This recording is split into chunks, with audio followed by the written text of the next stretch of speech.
I want to be clear about something before I begin. I am not a brave person. I have never thought of myself that way. I took this job because it was available, because I needed the money, and because it was the kind of work that no one else wanted. That last part should have told me something, but when you've been unemployed for 7 months and your savings account reads like a countdown timer, you don't ask the kind of questions that might cost you the only offer on the table. The position was night dispatch coordinator at the Green Lake Regional Bus Terminal, a sprawling concrete facility on the southern edge of town where the commercial district fades into warehouses and rail yards, and eventually nothing. The terminal handled regional routes mostly. Buses running between small cities, connecting places that airlines didn't bother with, and that trains had abandoned decades ago. During the day, it was busy enough. Not thriving, exactly, but functional. A few hundred passengers moving through, drivers checking in and checking out, the hum of diesel engines and the hiss of air brakes and the PA system announcing departures that were already running behind schedule. At night, though, the terminal became something else. Not threatening. I don't mean that. Just emptied out, the way a school building feels on a Sunday. The fluorescent lights stayed on because they were on a timer that no one had ever bothered to reprogram, and they gave the whole place a flattened, institutional glow that made everything look slightly unreal. The ticket counters were closed. The waiting area was locked. The only people in the building after midnight were me, a security guard named Osorio, who mostly stayed in the camera room watching soccer matches on his phone, and whatever drivers were still out on their routes. My job was simple. I sat in the dispatch office, a windowless room behind the operations desk on the second floor, and I monitored the radio and the phone lines. If a driver had an issue, mechanical, medical, a passenger situation, whether they called in, and I logged it and coordinated whatever response was needed. I had a contact sheet for tow services, highway patrol, the regional transit authority's after-hours line. Most nights, nothing happened.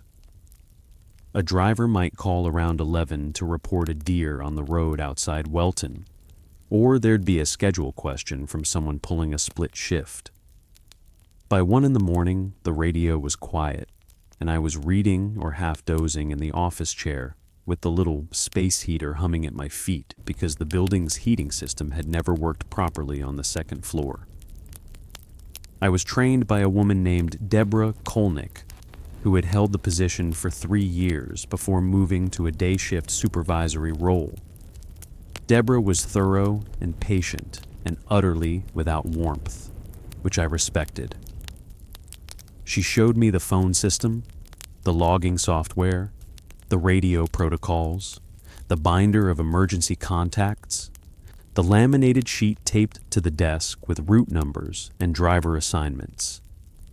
She walked me through a dozen hypothetical scenarios. She made me practice entering incident reports into the system until I could do it without looking at the keyboard. On my second night of training, around 11:30, she stood up and put on her coat and told me I'd be fine, that the job was mostly about staying awake and being available, and that she'd check in with me at the end of the week. Then she paused at the door. She was already half turned away from me, reaching for the handle, and she said something without quite looking back. After 2, you might get some calls on line 4. Just respond normally. Log them if you can. Don't ask who's calling.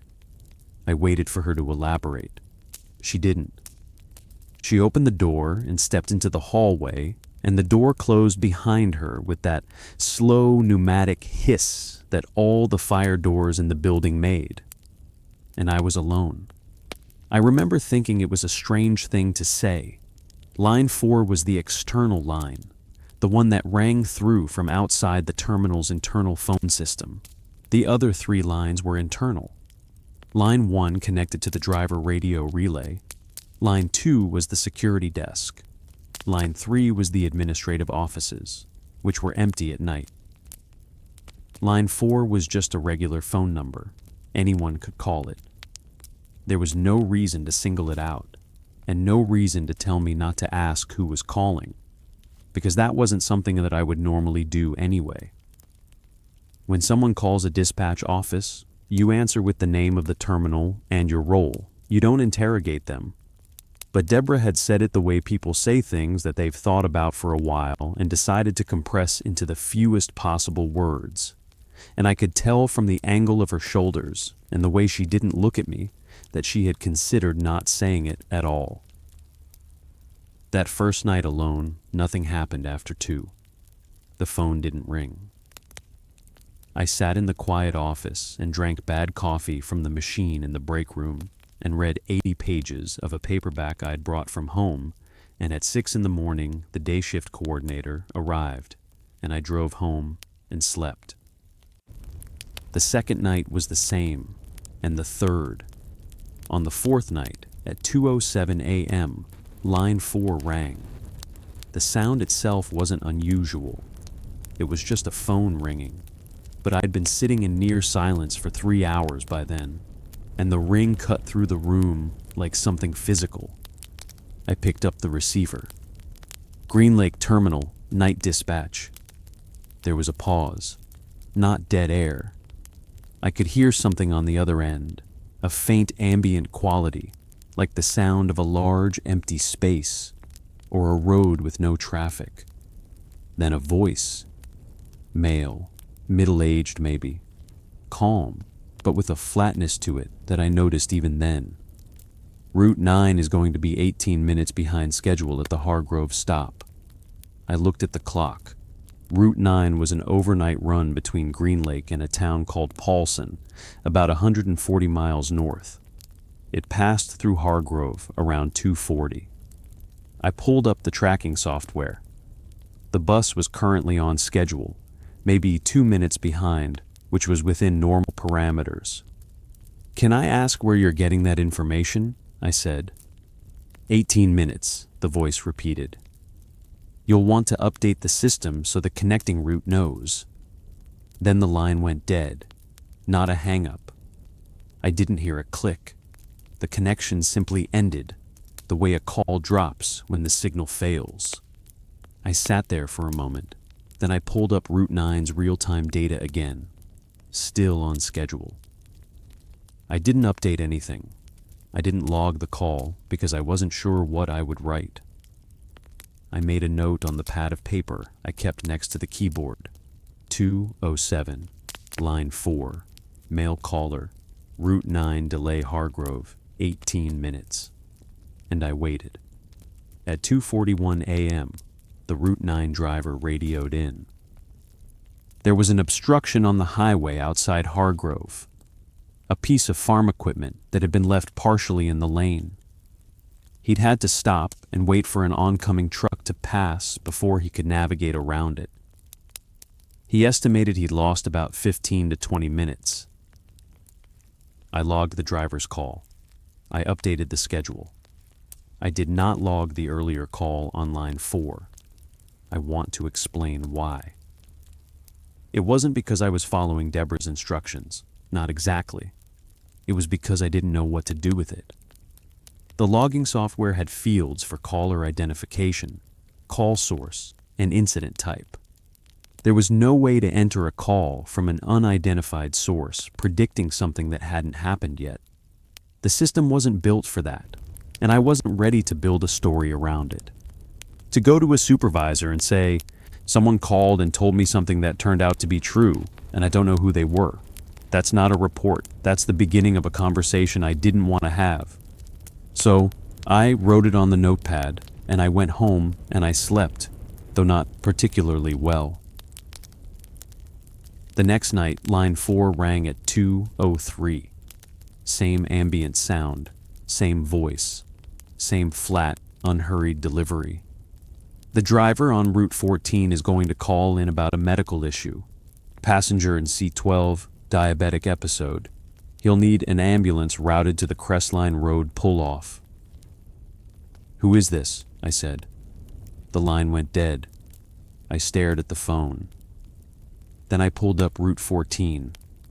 It was a southbound overnight run, currently somewhere between Milford and Crestline. The driver was a man named Peterson, who I'd spoken to once or twice about scheduling. I thought about calling him on the radio, preemptively, asking if everything was okay. But what would I say? Someone told me one of your passengers is about to have a medical emergency. That wasn't a sentence I could produce. At 2:31, Peterson called in. A passenger was unresponsive. He thought it might be a blood sugar issue. He was pulling over at the Crestline Road rest area and needed an ambulance. I dispatched one. I had the number ready.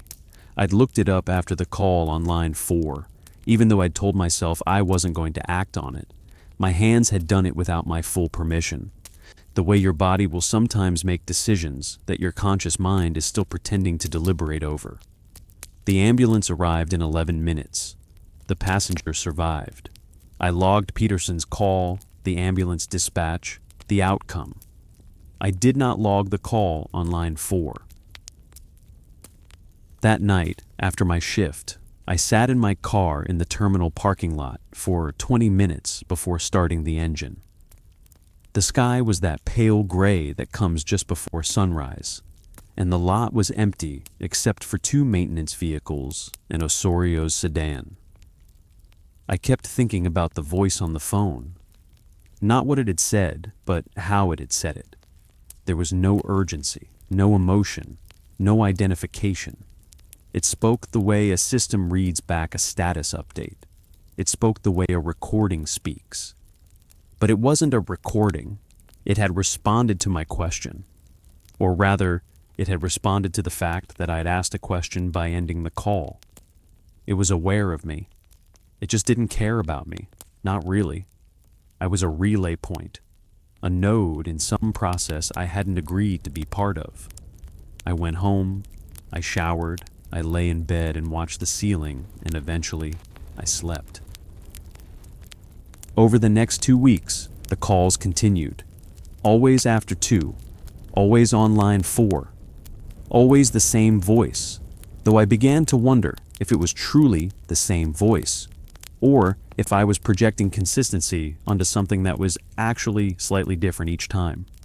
The content was always operational route delays, mechanical issues, passenger incidents, weather-related detours, and the content was always accurate, not approximately accurate, precisely accurate down to the minute, down to the location, sometimes down to details I couldn't verify until hours later.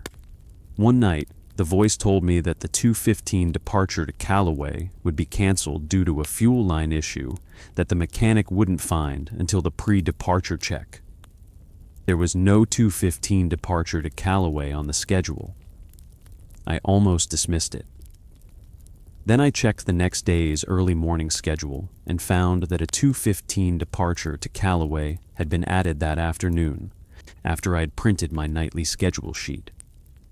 The mechanic found the fuel line issue at 1:50 a.m. The departure was canceled. Another night, the voice told me to have a replacement driver available for Route 22 because the assigned driver would not show up. It didn't say why. The driver, a woman named Torres, simply didn't arrive for her shift. I learned later that she'd been in a minor car accident on the way to the terminal. She was unhurt, but her car was undrivable. I had the replacement ready. No one asked me how. That's the thing I want to emphasize. No one asked. Not once, not about any of it. The day shift coordinators accepted my logs without comment. The supervisors reviewed my incident reports and signed off on them. When my handling of the Route 14 medical emergency was flagged as exemplary, fast response time, ambulance pre-positioned, I received a brief email of commendation from the regional operations manager. No one asked how I'd known to look up the Crestline Road ambulance number before Peterson called. I began to understand that this was not an oversight. This was the structure. The system was built to accommodate the calls without ever acknowledging them. The logging software didn't have a field for them because no one had ever intended for them to be logged. The calls existed in a gap between what was official and what was real, between what the institution recorded and what the institution knew. About 3 weeks in, I tried to talk to Deborah. I caught her in the break room during shift change, and I asked her, as casually as I could manage, about the calls on line 4. She was stirring powdered creamer into her coffee. She didn't stop stirring. "Are they giving you trouble?" she said. "No, I'm not sure how to handle them." "You handle them the way I told you. You respond. You log what you can. You don't ask who's calling." "But who is calling?" She tapped the stirrer on the rim of the cup and dropped it in the trash and picked up her coffee and looked at me for the first time in the conversation. And her expression was not hostile or guarded or afraid. It was tired. It was the face of someone who had been asked a question they'd asked themselves a long time ago and had learned to stop asking. "I don't know," she said, "and you're going to find that that's the right answer." She left. I stood in the break room and listened to the vending machine hum, and I thought about quitting. I thought about it the way you think about jumping. When you're standing at the edge of something high, not because you want to, but because your mind presents it as an option and then waits to see what you'll do. I didn't quit. I went back to work that night. The calls continued. I started keeping a separate notebook, not the notepad on the desk. A small composition book that I kept in my jacket pocket and took home with me every morning. I logged every call, time, content, outcome. I noted patterns. The calls never came before 2 a.m. They never came after 3:15. They averaged 2 to 3 per night, though some nights there were none, and one night there were 5. The voice. I had decided it was one voice, though I couldn't have told you what made me certain. Never identified itself, never engaged in conversation, never acknowledged anything I said unless I asked a direct question, in which case it simply terminated the call. I did something I probably shouldn't have. I looked up the employment records for the night dispatch position. The terminal had a shared drive with personnel files going back about 15 years, and the access controls were, to put it charitably, neglected. I wasn't supposed to be in those files, but the password was the same default that half the system still used, and no one was watching. I found that the night dispatch position had been held by 11 different people in the past 12 years. The average tenure was about 14 months. 3 of the 11 had transferred to other positions within the transit authority. 4 had resigned. 2 had been terminated for cause. 1 for attendance issues, 1 for what the file described as failure to follow established protocols. The remaining 2 had simply stopped showing up, their files annotated with the bland bureaucratic shorthand of abandonment. Position vacated, no notice given. I wanted to talk to one of them, any of them. I found a name, Gerald Maines, who had held the position for almost 2 years before transferring to a maintenance coordinator role at another terminal. He was still employed by the transit authority. I found his work email in the directory, and I composed a message, and then I sat looking at it for a very long time. What would I even say? Did you get the calls? Did you know what they were? Did you ever find out who was on the other end? These were the questions of a person who was losing perspective. And I knew that. I knew how it would look. I deleted the draft. But the thing about working nights is that you have too much time to think and not enough people to think with. and the thoughts that seem manageable at 8 p.m. become something else entirely. At 3 a.m. when you're alone in a windowless room, and the only voice you've heard in hours is one that you're not supposed to ask about. The isolation doesn't hit you all at once. It accumulates. You stop calling friends because your schedule is inverted, and you're always either working or sleeping, and the windows of normal social time shrink until they disappear. You eat alone. You drive to work in the dark and drive home in the early light, and the world feels like something that's happening to other people, adjacent to you, but not quite including you. I started arriving at the terminal early, an hour before my shift, sometimes 2. I'd sit in the dispatch office and read through the day's logs, looking for anything that connected to the previous night's calls. I'd check the maintenance records, the schedule changes, the incident reports. Everything the voice told me showed up somewhere in the official record, but always attributed to normal sources. A driver's call, a mechanic's report, a supervisor's decision. The voice's information was woven into the system seamlessly, invisibly. It was as though the calls were a parallel channel, a shadow version of the dispatch process that produced the same outcomes through a different mechanism. One night in my 2nd month, something changed. The call came at 2:11. I answered the way I always did. Green Lake Terminal, night dispatch. The pause, the ambient sound. I had started to think of it as the sound of distance itself, of a space that was neither indoors nor outdoors, but somewhere in between. Route 7 driver is going to miss the Dunfield stop. He'll drive past it. No passengers waiting, so no one will report it. Okay, I said, because by this point I had stopped trying to ask questions and had started simply receiving. You should know that the driver has been missing that stop on purpose. He's been cutting the route short by about 6 miles 3 times a week. He's logging the full mileage. I didn't say anything. It's been going on for 4 months. The line went dead. I sat very still. This was different. The previous calls had been about events, things that were going to happen, operational facts, logistical data. This was about a person. This was about a driver doing something wrong, and the voice was telling me about it not as a prediction, but as an accusation. I didn't know what to do with it.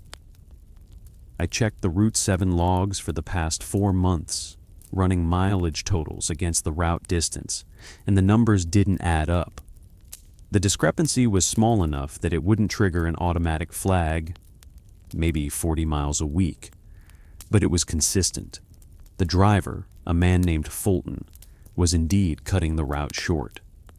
He was skipping the Dunfield stop and a short loop through a rural stretch south of it and logging the mileage as though he'd completed the full route. This was a fireable offense. It was also something I had no legitimate way of knowing. I couldn't file a report based on a phone call from an anonymous source that didn't exist in the system. I couldn't explain how I'd come to examine Fulton's mileage logs in the first place, and I had a feeling, not a thought, but a feeling, the kind that lives in your stomach rather than your head, that reporting this was not what I was supposed to do. The voice had told me. That was the end of it. What I did with the information was my problem. I did nothing. Fulton continued driving Route 7. I continued answering the phone at 2 a.m. And I began to notice that the information the voice gave me was shifting. It was still operational. Routes, schedules, incidents. But threaded through it now were these other things. Small facts about people, a supervisor who was falsifying overtime records, a mechanic who was signing off on inspections he hadn't performed, a driver who was drinking before her shift, not enough to be visibly impaired, but enough that her reaction time was compromised. The voice delivered all of it in the same flat tone. It didn't editorialize. It didn't tell me what to do. It simply placed the information in my hands and then withdrew, like someone sliding a note under a door. I want to describe what this felt like, because I think it's the part that matters most. It felt like being given a weight that you couldn't put down and couldn't hand to anyone else. Every piece of information was a small stone, and I was carrying them in my pockets, and no one could see them, and no one knew they were there. And if I tried to show them to someone, I would have to explain where they came from, and I couldn't, because the explanation didn't exist within the language that the institution recognized.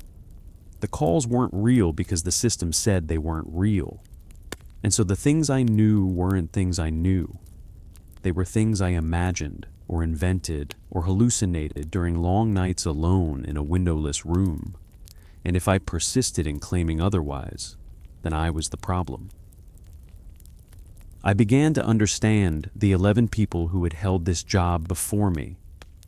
I began to understand the 14-month average. I began to understand the 2 who had simply stopped showing up. I didn't stop showing up. I kept going to work. I kept answering the phone. I kept not asking who was calling. And I kept the composition book in my jacket pocket. And I kept writing everything down because the act of recording it was the only thing that made me feel like I still had some relationship with reality that was my own. 3 months in, I made the mistake that changed things.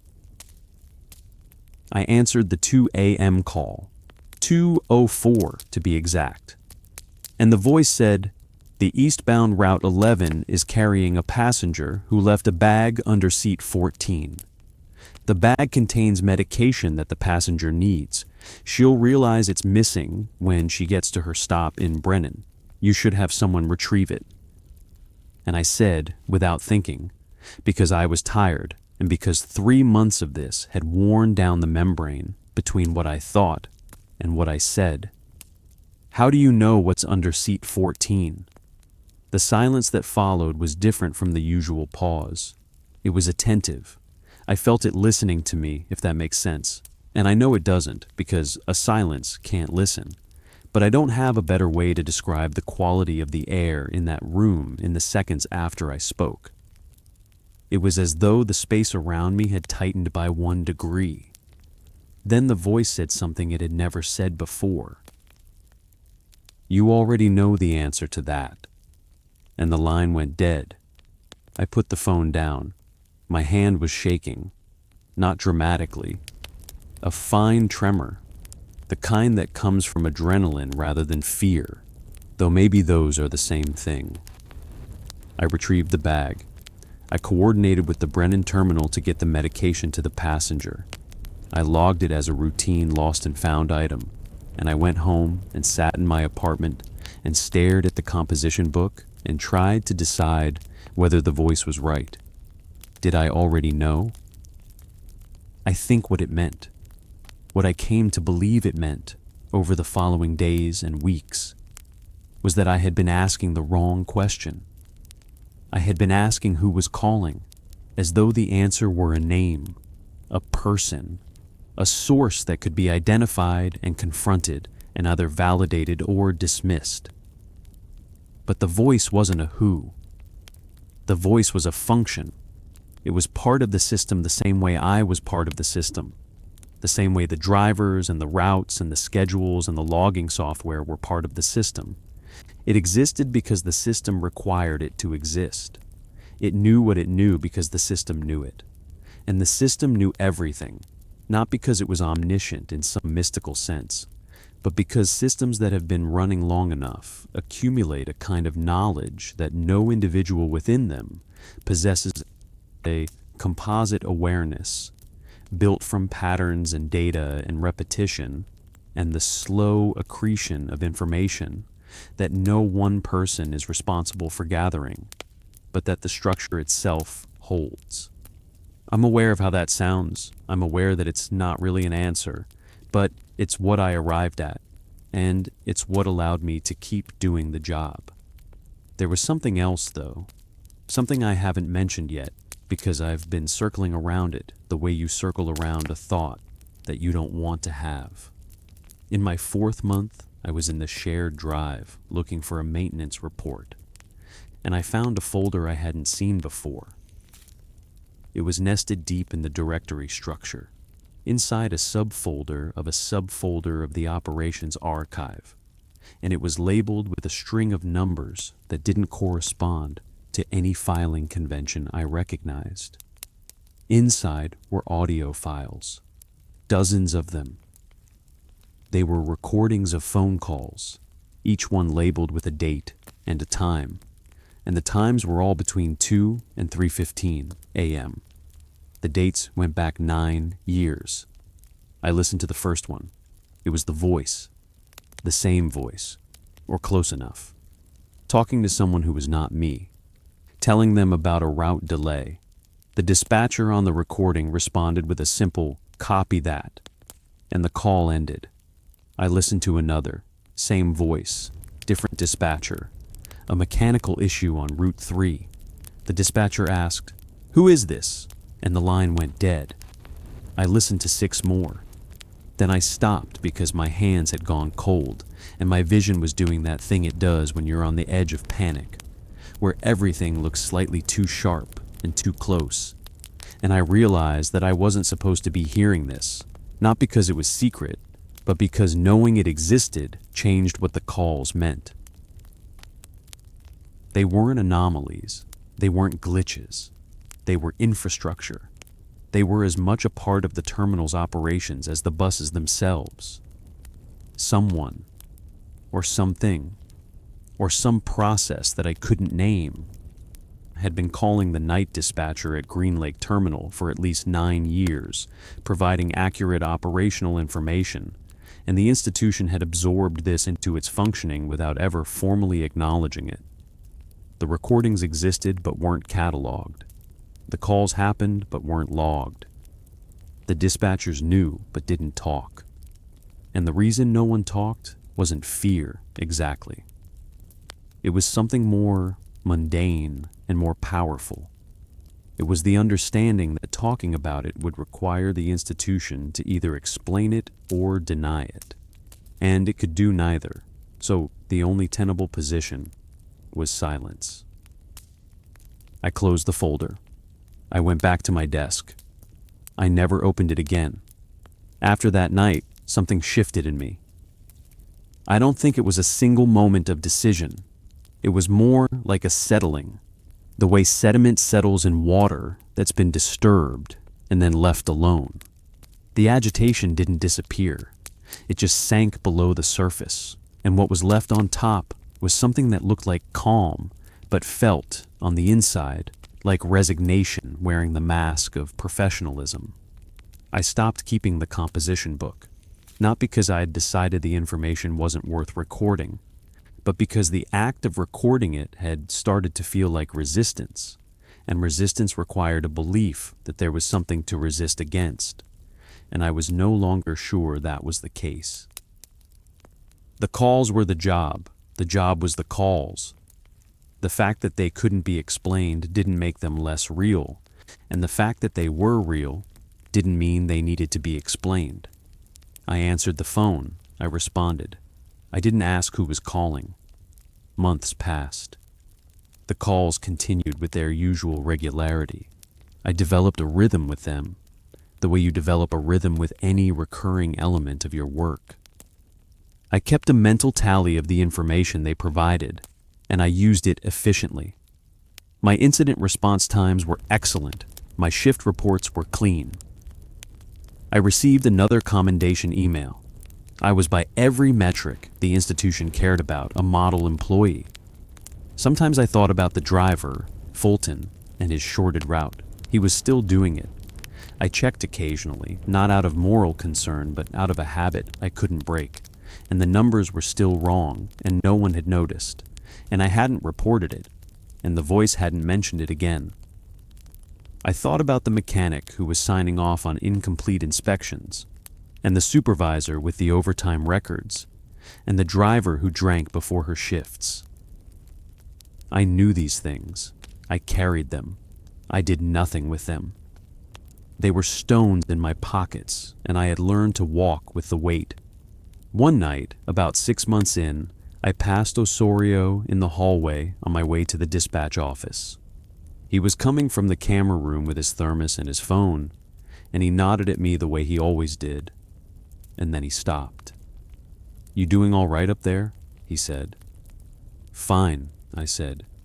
"Quiet night." He looked at me for a moment. His expression was hard to read. Then he said, "It gets easier. The 2 o'clock thing." I felt the air change. The hallway felt narrower. "What 2 o'clock thing?" I said, because even after 6 months, some reflex in me still tried to pretend. Osorio shrugged. "Just the quiet," he said. "The quiet gets loud after a while, but you get used to it." He walked away. I stood in the hallway and listened to his footsteps recede down the stairwell, and I understood that he knew. Of course he knew. He sat in the camera room every night 20 feet below me, and whether he heard the calls or saw something on the monitors or simply understood from the way the building felt at 2 a.m., he knew. And he'd made his peace with it, the same way Deborah had, the same way the 11 dispatchers before me had, at least the ones who'd stayed long enough. There's a particular kind of loneliness that comes from knowing something that everyone around you also knows, but that no one will say out loud. It's not the loneliness of a secret. A secret is something you keep from others. This was something we all kept from each other, while knowing that we were all keeping it. It was a shared silence, a collective agreement to not know. And it bound us together in a way that was almost intimate and entirely hollow. I'm telling you this now, and I can feel how inadequate the telling is. I can feel the distance between the words and the thing itself. The thing itself is not a story. It doesn't have the shape of a story with a beginning and a complication and a resolution. It has the shape of a job. It has the shape of a Tuesday night and a Wednesday night and a Thursday night. Each one the same, each one slightly heavier than the last. The accumulation so gradual that you don't notice the weight until you try to stand up straight and find that you've been stooping for months. I'm still here. That's the part that's probably hardest to understand. I didn't leave. I haven't left. It's been, I've lost track, to be honest, more than a year. I think about leaving sometimes, in the same abstract way I thought about it at the beginning, but the thought has lost its urgency. It's become theoretical. I could leave. I could quit. I could walk out of the dispatch office and drive home and never come back, and someone else would be hired, and Deborah, or whoever trained them, would pause at the door and say the thing about line 4, and the calls would continue, and the new person would go through exactly what I went through, and nothing would change. That's what keeps me here, if I'm being honest. Not loyalty, not fear, not even inertia, though there's plenty of that. It's the understanding that my presence or absence doesn't matter to the system. The calls will come whether I'm here or not. The voice will speak whether I answer or not. The routes will run, and the drivers will drive, and the passengers will ride through the dark between small cities.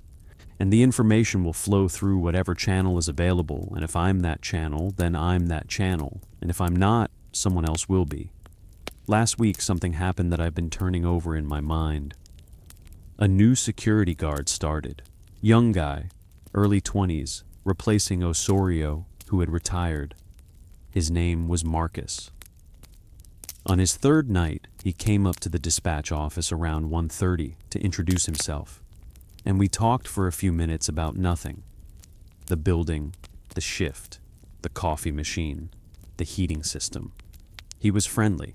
He reminded me of myself, not in any specific way, but in the general sense of being someone who had taken a job because it was available and was still in the phase where he thought of it as temporary. He left. I sat alone. At 2:06, line 4 rang.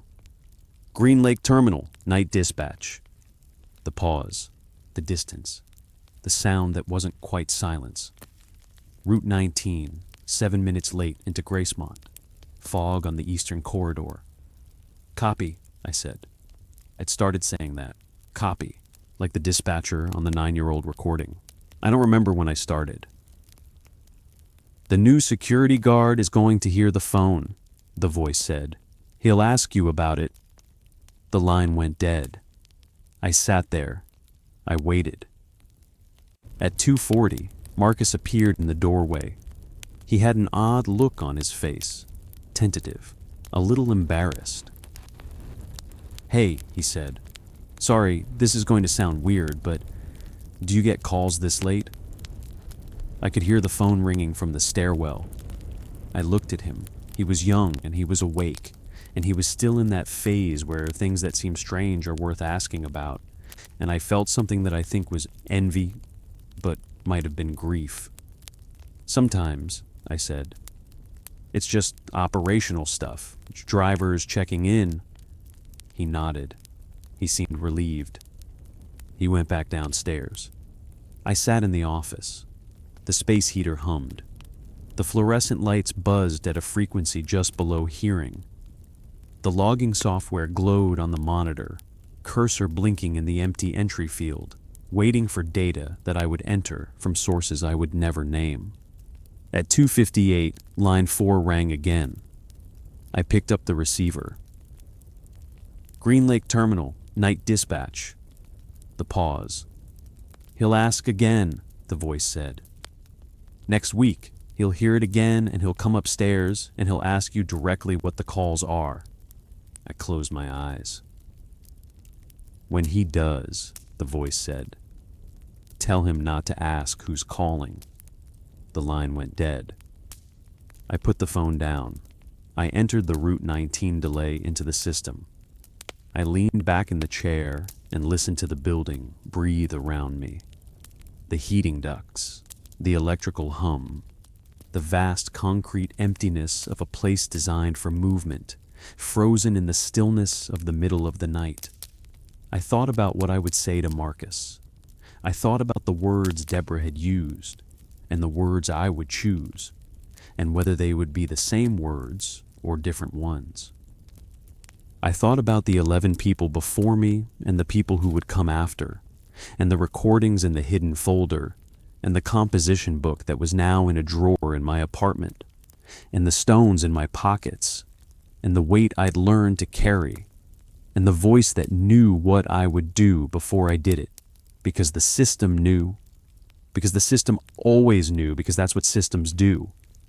They persist, they incorporate, they make you part of themselves so gradually that by the time you realize it's happened, the distinction between you and the structure has already dissolved, and the question of whether you chose this or it chose you has become meaningless, because choice requires a place to stand outside the thing you're choosing, and there is no outside.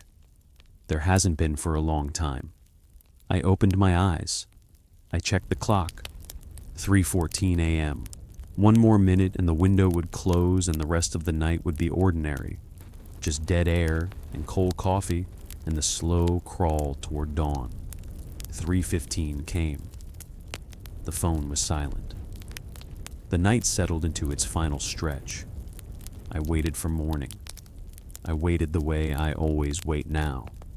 Patiently, without expectation, without dread, with the particular stillness of someone who has stopped asking questions and started answering them, who has learned that the most effective form of control is not force or threat, but simply the slow, steady, irrevocable inclusion of a person into a process that was running before they arrived and will continue after they leave. A process that doesn't need their understanding or their consent, only their presence, only their voice on the line, only their willingness to pick up the phone and say the words and enter the data and go home and come back and do it again and again and again. The light outside the building changed. The sky went from black to gray. I heard the day shift coordinator's car pull into the parking lot. I gathered my things. I put on my jacket. I walked down the hallway, down the stairs, past the security desk, where Marcus was reading something on his phone. He looked up and smiled and said, "Good night," or "Good morning," I can't remember which. And I said something back, something normal, something that people say to each other when they pass in the space between one shift and the next. I drove home. I parked.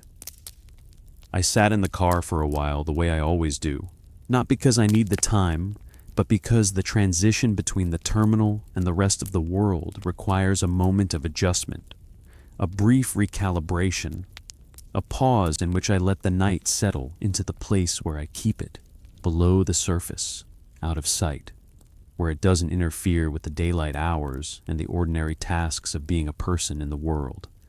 Then I went inside. I slept. I woke up in the afternoon. I ate. I watched the light change again, from bright to golden, to gray, to dark. And then I drove back to work,